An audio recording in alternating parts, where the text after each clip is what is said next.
Good morning and welcome to Caring for Me, Caring for You, a thought and a prayer for this week. Today, I want to spend just a little bit of time talking about something that we often do in the course of the Yana series that I teach in the eighth one. We talk about the blessings and gifts to us as family caregivers in our journeys or journey with a specific person or a group of persons throughout our lives. I think probably the first thing we learn is that we are all born to die. Life is beginning and ending. We were sent, I believe, to this world knowing what we were coming into. And we'll find out more of that when we return to our eternal home, however you define that. But there was an assignment. There was something that we needed to find and do. And each of us struggles with that. Each of us looks at that. And we see it in the lives of others. And then at a certain point, our work is done. And we return home. I love the phrase from Ram Dass, and you know I quote it frequently. What is our duty? What is our life and journey about? It is walking each other home. Now, as we do that, as we as caregivers walk others home, we have the opportunity to learn so much because we see things in their decisions for their life that we may agree with or that we may say, no, for me, that's not appropriate. And it is so important that we make those decisions as living persons. That's why we have something called a living will. What are the sorts of things we see? Well, for example, we quickly come to understand that in the world of medicine and the legal world, very often each of us is viewed as a customer. And therefore, to die or to be cured is the loss of a customer. Now, there are many wonderful things that medicine is doing, but it is also a huge business. And we need for ourselves, I know I have, made decisions based upon having seen people put through trials and attempted cures that were nothing but band-aids. What is that about? The essence of that statement is, are we looking for quantity or quality in life? I'm not telling you what the answer is for you. I know what it is for me. And my documents reflect that.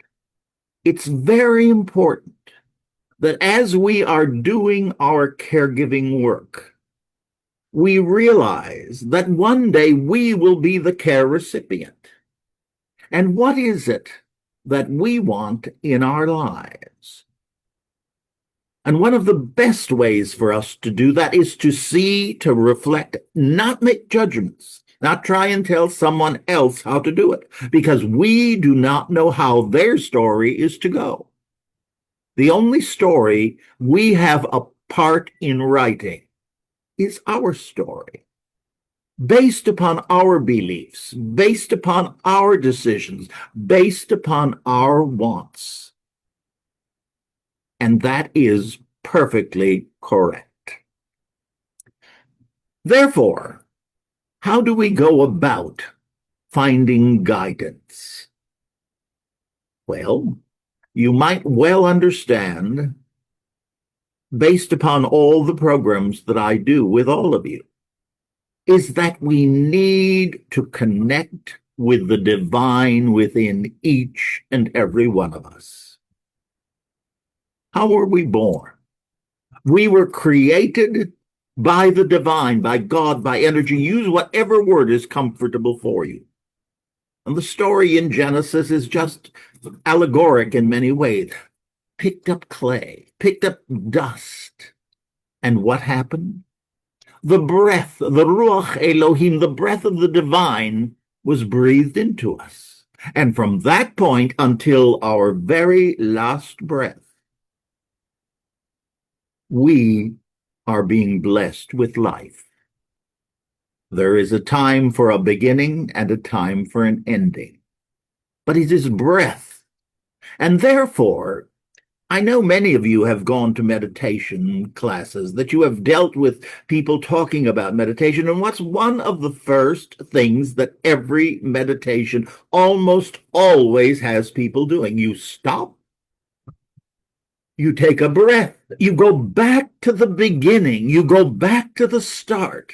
You go back to the divine incarnating you, the divine within you that is ever present, but that can get so lost within us as we begin with our egos taking over. But being time of breath, of quiet, of going within and reconnecting with that breath, we then can have the guidance from that spirit, that divine being who created us. We can ask questions. We can dialogue. I find that to be, at 80 years old, one of the greatest joys in my life. I'm working on a couple of very big projects that bring together many parts of my life. But I begin each day with quiet time, with breathing. And I'm going to share with you two items that were recently shared in the Unity Daily Word, which I love, and I share on Greg Johnson on Facebook every day because I find it a blessing to me, and I hope you find it a blessing as well. Guidance was this one. I live with faith and peace as I follow my guidance. When I have a decision to make, my thoughts may seem jumbled or unsure, that's certain.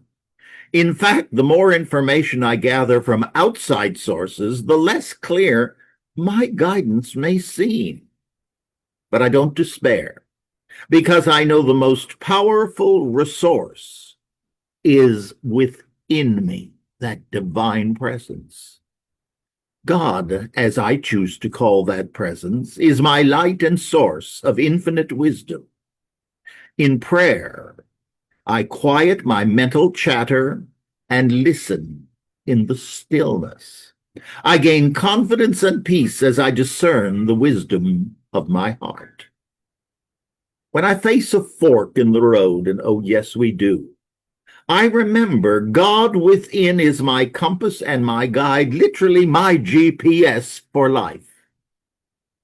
I follow divine direction, knowing I am guided to infinite good, my highest good. I alleviate any worry or fear that enters my mind as I remember that God is always with me as light and peace.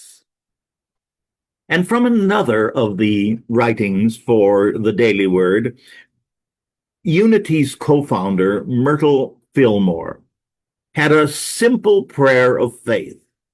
And I can't tell you how many times I use it, and I want to share it with you because I'd forgotten this lovely prayer. And you know how things are. You hear something and you say, yes, yes, yes, and you use it for a time, and then you find something else and you use it. But this I have always loved. The prayer of faith.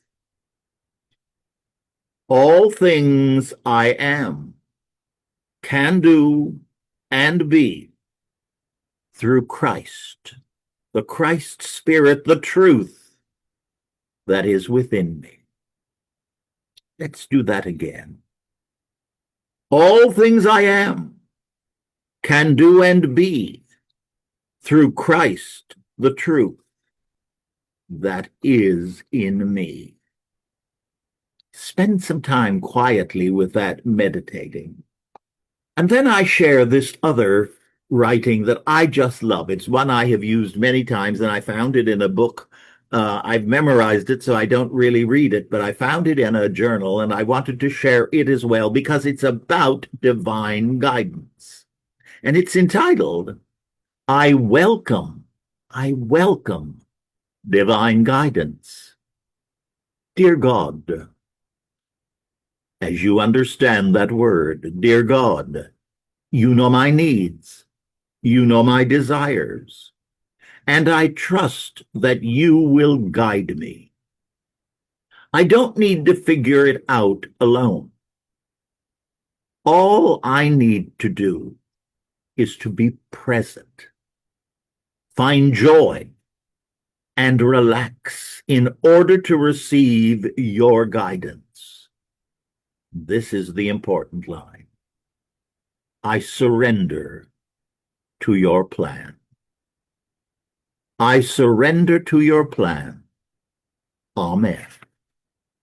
And what does surrender mean? As I have said many, many times in the world of 12 steps, surrender and gratitude to me are the very essence of life. Surrender, letting go gently to receive abundantly. I surrender to your plan. And today we'll conclude with a prayer of St. Francis, not the one that's most famous, but an equally beautiful one.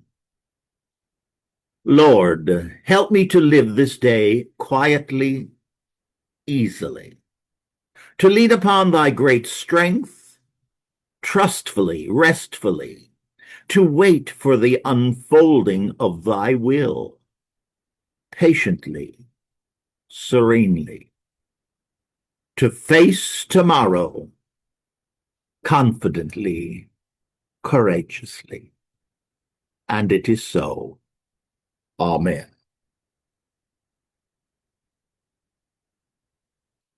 Thank you for joining me this morning, and I look forward to seeing you perhaps on Thursday for our Hymns by Request 10 o'clock live from here in New York, and then it's put onto the YouTube channel, as is this broadcast. All of our broadcasts are done live on Facebook, and then each is sent to our tech team in Indonesia, and it's converted to the YouTube channel. Thank you for being with us, and as we always say, onward in love and caregiving. Namaste.